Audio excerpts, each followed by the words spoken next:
Thank you, Madam Speaker. I'm the proud sponsor of this bill, the Preventing Disaster Revictimization Act. In 2018, Congress made the recovery process fairer and more equitable for communities when we passed important reforms to the disaster preparation and recovery process. So this bill builds upon those efforts by ensuring that funds spent on disaster or by disaster victims aren't clawed back by the government. When victims apply, and this is in good faith, mind you, when victims apply for assistance from the Federal Emergency Management Agency, FEMA, assistance, and they receive it from the agency, those individuals likely need to move quickly to use that assistance for eligible expenses like home repairs, to speed up recovery, to begin rebuilding their lives for obvious reasons.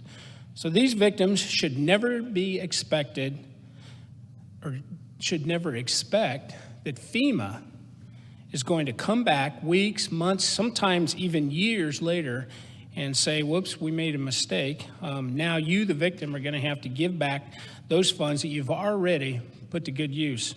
To add insult to injury, FEMA's information on how disaster victims can appeal these decisions is incredibly confusing, and it's absolutely insufficient. Although, and remember, this is due to no fault of their own, but many disaster victims are faced with debt collectors and the full force of the federal government when it comes to repaying these funds, and this is absolutely unacceptable.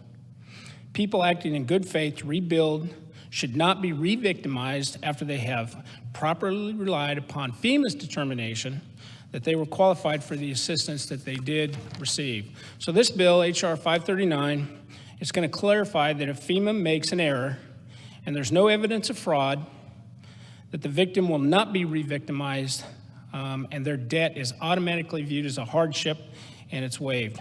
In addition, the bill would also require FEMA to report back to Congress, to us, on its error rates and tell us what they are doing to be more accurate.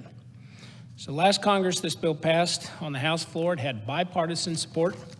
This Congress, the bill is now, it has a companion version in the Senate, and I hope that we can see this legislation enacted into law this year and truly help disaster victims, not only in my district, but also across the nation.